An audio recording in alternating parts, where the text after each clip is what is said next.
अजोदकोल मराठी चॅनलमध्ये तुमचं सर्वांचं स्वागत आहे। महा टी.ई.टीच्या एक्झामसाठी आपण क्लासेस स्टार्ट केले। त्यामध्ये परिसर अभ्यास भाग 1चं आपलं मॅरेथॉन कंप्लीट झाले। यामध्ये आपण परिसर अभ्यास भाग 2 मध्ये बघणार आहोत आपण कसे घडलो। यामध्ये आपलं हे सेकंड लेक्चर आहे। जर तुम्ही चॅनलला नवीन असेल तर चॅनलला सबस्क्राईब करा आणि लेक्चर आवडलं तर तुम्ही लाईक करा आणि कमेंट्समध्ये सांगा लेक्चर कसं होतं। कारण हे सांगितल्याने काय होतं, मला समजतं की तुम्हाला लेक्चर आवडलंय किंवा तुम्हाला समजलंय आणि तुम्हाला यापुढील लेक्चर बी हवे आहे। याने जर तुम्ही काही रिस्पॉन्सेस देत नाही, तुम्ही लाईक करत नाही, कमेंट्स करत नाही, आणि मला काय वाटतं की तुम्हाला यामध्ये इंटरेस्ट नाही आहे किंवा तुम्हाला या लेक्चर नको आहे असं वाटतं। त्यामुळे पुढचे लेक्चर घ्यायचे की नाही हा प्रश्न पडतो। त्यामुळे तुम्ही जर पूर्ण लेक्चर बघितला असेल तर लाईक करा आणि सबस्क्राईब करा आणि कमेंट्समध्ये सांगा। तर बघा, आजचं आपलं सेकंड चॅप्टर आहे इतिहास आणि कालसंकल्पना। यामध्ये आपण काय काय शिकणार आहोत, काळाची विभागणी आणि कालरेषा, कालगणना आणि कालगणनेच्या पद्धती, इतिहासाची काल विभागणी, कालमापनाच्या वैज्ञानिक पद्धती आणि काल निश्चिती। तर चला बघूया काळाची विभागणी आणि कालरेषा। काळाची विभागणी आणि काळरेषा, काळ समजावून घेण्याच्या वेगवेगळ्या पद्धती असतात। कालखंड असतो, पण आपल्या सोयीसाठी आपण त्यांचे विभाजन करतो। काळाचे विभाजन आपण कोणत्या उद्देशाने आणि कोणत्या पद्धतीने करतो यावर काळ समजून घेण्याची पद्धत अवलंबून असते। उदाहरणार्थ, सूर्योदय झाला की आपण म्हणतो दिवस उजडला, सकाळ झाली, सूर्यास्त झाला की आपण म्हणतो दिवस मावळला, संध्याकाळ झाली, दिवस मावळून संध्याकाळ झाली की थोड्याच वेळात अंधार पडून रात्र होते। म्हणजेच आपण काळाची विभागणी दिवस आणि रात्र या 2 घटकांमध्ये केली। तर बघा, हे इम्पॉर्टंट आहे। काळाची विभागणी आपण दिवस रात्र ह्या 2 घटकांमध्ये केली असा त्याचा अर्थ होतो। आपली पृथ्वी एका ठराविक गतीने स्वतःच्या आसाभोवती फिरते, तसेच ती सूर्याभोवतीही फिरते। सूर्य हा स्वयंप्रकाशित आहे आणि पृथ्वी ही स्वयंप्रकाशित नाहीये। पृथ्वीला सूर्यापासून प्रकाश भेटतो, हे पण लक्षात ठेवा। सूर्यकिरणांपासून सतत प्रकाश मिळतो, तरीही आपल्याला मात्र फक्त दिवसा प्रकाश दिसतो आणि रात्री अंधार दिसते। असं का घडते तर बघा, तर उदाहरणासाठी बघा, आता हा सूर्य आहे आणि ही पृथ्वी त्याला गोल फिरते। आता ही पृथ्वी झाली, ही पृथ्वी सूर्याभोवती गोल फिरता फिरता ही स्वतःभोवती पण फिरते, स्वतःभोवती फिरताना बघा, हा जो अर्धा भाग आहे याला सूर्याचा प्रकाश मिळतो, त्यामुळे तिथे काय असते, दिवस असते। जो हा अर्धा भाग आहे तिथे सूर्यप्रकाश भेटत नाही, म्हणजे तिथे रात्र असते, तिथे अंधार असतो। यावरून पृथ्वीवर दिवस आणि रात्र घडतो। तर अर्ध्या भागामध्ये जेव्हा उजेड असतो तेव्हा अर्ध्या भागामध्ये अंधेर असतो, म्हणजे इथे दिवस असेल तर इथे काय असते, रात्र असते। या प्रकारे इथे जेव्हा ही फिरते तेव्हा इथे येते तेव्हा काय होतं, रात्र होते। परत ती फिरून सूर्यासमोर येते तेव्हा काय होतं, उजेड होतं। या प्रकारे हा क्रम चालू असतो। पृथ्वीच्या स्वतःच्या आसाभोवती फिरत असताना तिचा जो पृष्ठभाग सूर्यासमोर येत राहतो तिथे उजेड होत जातो, आणि जो भाग सूर्यासमोरून दूर जातो तिथे काय होते, अंधार होत जाते। आताच आपण समजून घेतलंय। पृथ्वीच्या स्वतःच्या आसाभोवती एक प्रदक्षिणा, बघा, पृथ्वीची स्वतःच्या आसाभोवती एक प्रदक्षिणा म्हणजे पृथ्वी जेव्हा सूर्याभोवती फिरते तेव्हा ती स्वतःभोवती जी फिरते ना, त्याच्या एक प्रदक्षिणाला 1 पूर्ण दिवस लागतो। याने 24 तास होण्यास 24 तासाचा अवधी लागतो। त्यामध्ये 12 तास हा तुमचा दिवस असतो आणि 12 तास ही रात्र असते, अवधी असतो। अशा प्रकारचा 1 दिवस आणि 1 रात्र मिळून होणाऱ्या काळालाही व्यापक अर्थाने 1 दिवस असे म्हणतात। असा 1 दिवस म्हणजे 1 वार। तर आपण दिवसाला वार पण म्हणतो। सोमवार ते रविवार असा 7 वारांचा एक आठवडा आहे। 2 आठवड्यांचा एक पंधरवाडा आहे। आठवडा मिळून काय म्हणतात, पंधरवाडा बनतो। आणि 4 आठवड्यांचा म्हणजेच 2 पंधरवाड्याचा एक महिना बनतो। 2 आठवड्यांचा काय बनतो, एक पंधरवाडा। 4 आठवड्यांचा म्हणजे 2 पंधरवाड्यांचा एक महिना आणि 12 महिन्यांचं एक वर्ष। अशा पद्धतीने आपण काळाची क्रमवार विभागणी करतो। वर्षामागून वर्ष संपत 100 वर्षाचा काळ संपतो, ही 1 शतक पूर्ण होते। 100 वर्ष संपल्यानंतर काय होते, 1 शतक पूर्ण होते। अशी 10 शतके म्हणजे 1000 वर्ष संपली की सहस्र पूर्ण होते। तर सहस्र म्हणजे काय लक्षात ठेवा, सहस्र म्हणजे अशी 10 याने एक शतकाची अशी 10 शतके म्हणजेच एक शतक म्हणजे किती 100 वर्षाचा काळ, अशी शतके म्हणजेच 1000 वर्ष संपले की 1 सहस्र पूर्ण होते. 1 सहस्र पूर्ण होते. काळाच्या अशा विभागणीला एकरेखीय विभागणी म्हणतात. तर काळाच्या अशा विभागणीला काय म्हणतात हे पण इम्पॉर्टंट आहे. तर अशा विभागणीला काय म्हणतात? एकरेखीय विभागणी. त्यानंतर बघा इसवी सणाचा काळ. एकरेखीय विभागणीत एका पाठोपाठ येणाऱ्या वर्षाचा क्रमवार मांडणी केली जाते. इतिहासाच्या पुस्तकामध्येही एका पाठोपाठ घडलेल्या घटनांची साखळी अशाच एकरेखीय पद्धतीने क्रमश मांडलेली असते. त्यासाठी सर्वसाधारणपणे इसवी सणाचा उपयोग केला जातो. इसवी सणाचा उपयोग केला जातो. आपण वापरतो ती दिनदर्शिका इसवी सणावर आधारित असते. जे आपण कॅलेंडर दिनदर्शिका वापरतो ती कशावर आधारित असते? इसवी सणावर. येशू ख्रिस्ताच्या स्मरणार्थ इसवी सणाची सुरुवात झाली. हा खूप इम्पॉर्टंट पॉईंट आहे. तर इसवी सणाची सुरुवात केव्हा झाली? तर इसवी सणाची सुरुवात येशू ख्रिस्ताच्या स्मरणार्थच इसवी सणाची सुरुवात झाली. ठीक आहे. मराठी इसवी हा शब्द येशू या नावाने संबंधित आहे. ज्या वर्षापासून इसवी सणाची सुरुवात झाली ते इसवी सणाचे पहिले वर्ष लक्षात ठेवा. इसवी सणाची सुरुवात झाली ते काय? पहिले वर्ष. त्या वर्षाची सुरुवात झाली 1 या संख्येने दाखवली जाते. नंतर येणाऱ्या प्रत्येक वर्षाची क्रमसंख्या पुढच्या दिशेने चढत जाते. बघा 1 पासून ती 2, 3, 4 अशी चढत जाते. आता आपला उदाहरण घ्या. आता 2021 चालू आहे, त्यानंतर 2022 हे काय झालं? इसवी सणाच्या जन्मानंतर. ठीक आहे. इसवी सणाची सुरुवात झाल्यानंतर इसवी सणाच्या पहिल्या 100 वर्षांचा म्हणजे पहिले शतकाचा काळ इ.स.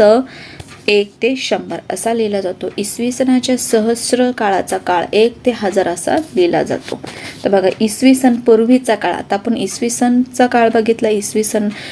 आता इसवी सणाच्या पूर्वी कशी गणना केली जायची? इसवी सणाची सुरुवात होण्यापूर्वीच्या काळाला इसवी सन पूर्व काळ असे म्हणत.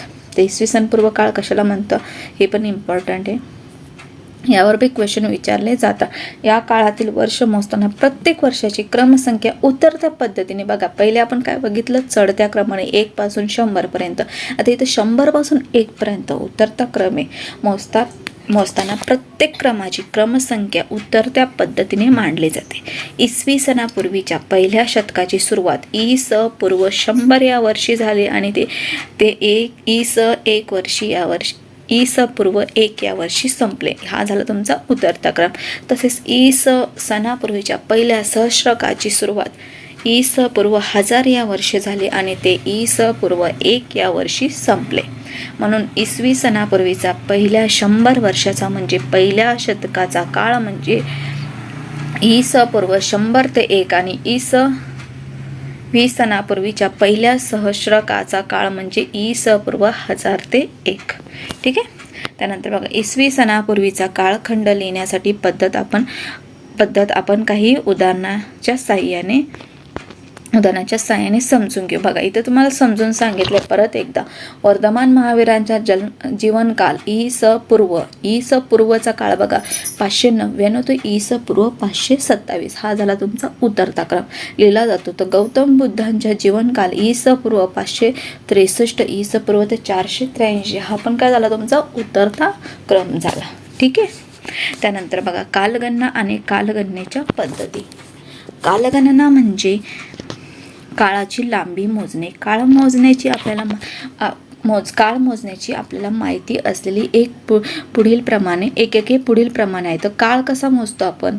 काळाची मोजणी कशी करतो? सेकंद, मिनिट, तास, दिवस, आठवडा, पंधरवडा, महिना, वर्ष, शतक आणि सहस्रक. बघा सेकंदाचं काय बनतं? मिनिट बनतं. मिनिटाचा तास बनतो. तासाचा दिवस बनतो. दिवसाचा आठवडा, आठवड्याचा पंधरवडा, पंधरवड्याचा महिना, महिन्याचे वर्ष, वर्षाचे शतक आणि सहस्रक. सेकंद हे त्यातील सर्वात छोटे एकक आहे. सेकंद काय आहे? सर्वात छोटे एकक आहे. जगभर कालगणनेच्या अनेक पद्धती अस्तित्वात आहेत. त्यामध्ये इसवी सन ही पद्धत अधिक प्रचारित आहे. सर्वसाधारणपणे संबंधित महिन्याची त्या दिवसाचा क्रम, चालू महिन्याचे नाव किंवा क्रमांक आणि चालू वर्षाचा क्रमांक. तर आपण डेट कशी लिहितो? तर आता बघा, आता तुम्ही 10 2021 यामध्ये बघा 10 हा काय झाला तुमचा दिवस झाला, 2 काय झाला महिना झाला, दिवस महिना आणि वर्ष हे काय झालं वर्ष. तर बघा चालू वर्षाचा क्रमांकाने आपण दिनांक लिहितो. तारीख हाही दिनांकाचा समानार्थी शब्द आहे. तारीख म्हणजेच दिनांक. बघा इथे तुम्हाला मराठी व्याकरणासाठी एक शब्द भेटला, तारीख म्हणजेच दिनांक. हा झाला तारीखचा समानार्थी शब्द आहे दिनांक. त्यानंतर बघा कालगणनेचं इतरही पद्धती आहेत. इसवी सनाची सुरुवात येशू ख्रिस्ताच्या स्मरणार्थ झाली. बघा इथे तुम्हाला चार्टमध्ये दाखवले इसवी सन पूर्व. तर इसवी सन पूर्व 2000 पासून सुरुवात होती तर 100 पर्यंत इसवी सन हे उतरता क्रम झाला. आणि इथं बघा इसवी सन 500 पासून सुरुवात झाली तर 2000 पर्यंत, म्हणजे याने हा चढता क्रम झाला. त्यानंतर बघा हे आपण पाहिले आहे, एखाद्या विशेष घटनेच्या स्मरणार्थ नव्या कालगणनेची सुरुवात केली जाण्याची प्रथा पूर्वीपासून अस्तित्वात होती. उदाहरणार्थ एखाद्या पराक्रमी राजाच्या राज्याभिषेकाची घटना. छत्रपती शिवाजी महाराजांनी आपल्या राज्याभिषेकाची निर्मिती इसवी सन 1674 मध्ये राज्याभिषेक शक या शकाची सुरुवात केली. बघा हा खूप इम्पॉर्टंट पॉईंट आहे. छत्रपती शिवाजी महाराजांनी आपल्या राज्याभिषेकाची निर्मिती इसवी सन 1674 मध्ये राज्याभिषेक शक या शकाची सुरुवात केली. खूप इम्पॉर्टंट पॉईंट आहे, यावर तुम्हाला क्वेश्चन विचारला जातो. सुरुवात केली होती हे आपल्याला माहीत आहे. तर बघा इथं तुम्हाला काय दिलेलं आहे, छत्रपती शिवाजी महाराजांच्या जीवनातील महत्त्वाच्या घटना इसवी सन 1630 ते 1680 पर्यंतचा क्रम दिलेला आहे. तर बघा 1630 मध्ये काय जन्म, 1630 मध्ये जन्म. त्यानंतर स्वराज्याची शपथ किती 1645 मध्ये. त्यानंतर आग्र्याहून सुटका कधी 1666 मध्ये, 1666. त्यानंतर राज्याभिषेक कधी 1674 मध्ये, 1674. आणि त्यानंतर मृत्यू 1680. हा क्रम तुम्हाला लक्षात ठेवायचा, यावर तुम्हाला क्वेश्चन विचारले जातात. त्यानंतर बघा शालिवाहन शक आणि विक्रम संवत या भारतातील प्रचलित असलेल्या कालगणना आहेत. तर भारतात प्रचलित असलेल्या कालगणना कोणत्या, हा क्वेश्चन इम्पॉर्टंट आहे. शालिवाहन शक आणि विक्रम संवत या काय झाल्या भारतात प्रचलित असलेल्या कालगणना आहेत. इस्लाम धर्माच्या संस्थापक प्रेषित मुहम्मद पैगंबर यांनी मक्केहून मदिनेला स्थलांतर केले. या स्थलांतराच्या काळापासून हिजरी या कालगणनेची सुरुवात झाली. तर हिजरी या कालगणनेची सुरुवात केव्हा झाली हे पण इम्पॉर्टंट पॉईंट आहे. इस्लाम धर्माचे संस्थापक प्रेषित मुहम्मद पैगंबर यांनी मक्केहून मदिनेला स्थलांतर केले. या स्थलांतराच्या काळापासून हिजरी या कालगणनेची सुरुवात झाली. भारतातील पारशी समाज उपयोगात आणत असलेल्या कालगणनेच्या पद्धतीला शहेनशाही कालगणना असे म्हणतात. हा पण खूप इम्पॉर्टंट पॉईंट आहे. शहेनशाही कालगणना कशाला म्हणतात, भारतातील पारशी समाज उपयोगात आणत असलेल्या कालगणनेच्या पद्धतीला शहेनशाही कालगणना असे म्हणतात. नेक्स्ट बघा इतिहासाची कालविभागणी. इतिहास हे भूतकाळातील घटनांचे ज्ञान करून देणारे शास्त्र आहे. ते इतिहास काय आहे, भूतकाळातील घटनांचे ज्ञान करून देणारे शास्त्र. हे आपण पहिल्या पाठात पाहिले. त्यावरून आपल्या हे लक्षात येते की होऊन गेलेला सर्व काळ हा भूतकाळ होय. भूतकाळ हाच इतिहासाचा काळ आहे. व्यापक दृष्टीने पाहता इतिहासाचा काळ आपल्या सूर्यमालेच्या उत्पत्तीच्या काळापर्यंत मागे जातो, हे लक्षात घ्यायला हवे. सुमारे 4.5 अब्ज वर्षापूर्वी आपली सूर्यमाला निर्माण झाली. आपली सूर्यमाला केव्हा निर्माण झाली हा इम्पॉर्टंट पॉईंट आहे. सुमारे 4.5 अब्ज वर्षापूर्वी आपली सूर्यमाला निर्माण झाली. आपली पृथ्वी हा त्या सूर्यमालेतील एक ग्रह आहे. याचा अर्थ पृथ्वीची उत्पत्ती सुद्धा सुमारे 4.5 अब्ज वर्षापूर्वी झाली. तर पृथ्वीची सुद्धा उत्पत्ती केव्हा झाली, उत्पत्ती सुद्धा 4.5 अब्ज वर्षापूर्वी झाली. पृथ्वीच्या उत्पत्तीपर्यंत मागे जाणारा 4.5 अब्ज वर्षाचा एवढा मोठा काळ एकदम समजावून घेणे सोपे नाही, म्हणून तो टप्प्याटप्प्याने समजावून घेणे आवश्यक ठरते. त्यासाठी इतिहासाची काळाची विभागणी केली जाते. त्यामध्ये प्रामुख्याने 2 टप्पे. तर कोणते 2 टप्पे बघा, प्रागऐतिहासिक काळ आणि ऐतिहासिक काळ. तर प्रागऐतिहासिक काळ म्हणजे काय बघा, ज्या काळाचा इतिहास लिहिण्यासाठी लिखित पुरावा उपलब्ध नाही त्या काळाला काय म्हणतात, प्रागऐतिहासिक काळ. खूप इम्पॉर्टंट पॉईंट, यावर बी तुम्हाला क्वेश्चन विचारला जातो. प्रागऐतिहासिक काळ म्हणजे काय, ज्या काळाचा इतिहास लिहिण्यासाठी लिखित पुरावा उपलब्ध होत नाही त्या काळाला काय म्हणतात, प्रागऐतिहासिक काळ म्हणतात. प्राक म्हणजे पूर्वीचा आणि ऐतिहासिक काळ म्हणजे काय, ज्या काळाचा इतिहास लिहिण्यासाठी लिखित पुरावा उपलब्ध होतो त्या काळाला काय म्हणतात, ऐतिहासिक काळ असे म्हणतात. त्यानंतर बघा, कालमापनाच्या वैज्ञानिक पद्धती. आज कोणता वार आहे किंवा कोणती तिथी आहे किंवा कोणती तारीख आहे हे आपण ठरवतो तेव्हा आपण कालगणना करतो. कालगणनेच्या अनेक पद्धती असतात ते आपण पाहिले. या पद्धतींमध्ये काळाची गणना पुढील किंवा मागील क्रमाने करता येते. उदाहरणार्थ हा महिना जून आहे असे म्हटले तर मागील महिना मे होता आणि पुढील महिना जून असे हे सांगता येते. आज 10 तारीख असेल तर काल 9 तारीख होती, उद्या 11 तारीख असे सांगता येते. म्हणजेच कालगणनेच्या पद्धतीमध्ये आपण काळाची लांबी मोजतो. इसवी सनाचा प्रारंभ होण्यापूर्वीचा काळ घडून गेलेल्या घटनेचा अभ्यास करताना त्याच्या काळाचा उल्लेख इसवी सनापूर्वी अमुक इतकी वर्ष असा केला जातो. त्यापैकी काही घटनांची माहिती आपल्याला जमिनीखाली गाडल्या गेलेल्या पुराव्याच्या आधारे मिळवावी लागते. तो पुरावा बहुधा वस्तू आणि वास्तू यांच्या अवशेषांच्या स्वरूपात असतो. त्या अवशेषांच्या आधाराने हजारो वर्षापूर्वीच्या घटनांची कालनिश्चिती करणे वैज्ञानिक पद्धतीच्या आधारे शक्य होते. जमिनीखाली मातीचे एकावर एक असे अनेक थर साचलेले असतात. मातीच्या थरांचा आणि त्या थरांत मिळालेल्या अवशेषांचा कालखंड अमुक तारखेपासून अमुक तारखेपर्यंत असा निश्चित स्वरूपात सांगता येत नाही. आजपासून अमुक इतक्या वर्षापूर्वी अशा पद्धतीने त्या काळाची मोजणी करणे शक्य असते. म्हणून अशा पद्धतीला काय म्हणतात, कालमापनाची पद्धत. कालमापनाची पद्धत कशाला म्हणतात हे पण तुमच्यासाठी खूप इम्पॉर्टंट आहे. ठीक आहे, म्हटले जाते अशा प्रकारच्या कालमापनासाठी कर्ब, 14 विश्लेषण, काष्ठलयाचे विश्लेषण यासारख्या विविध वैज्ञानिक पद्धतीचा उपयोग केला जातो. कालमापनाच्या आधाराने अवशेष आणि ज्या थरांचे ते सापडले ते मातीचे थर किती वर्षापूर्वीचे आहेत हे समजले की त्याचा काळ ढोबळमानाने निश्चित करता येतो. उदाहरणार्थ एखादे मातीचे भांडे 5000 वर्षापूर्वीचे आहे असा निष्कर्ष कालमापन पद्धतीच्या आधारे निघाला तर असे म्हणता येते की त्या भांड्याचा काळ इ.स. पूर्व सुमारे 3000 वर्ष इतका आहे.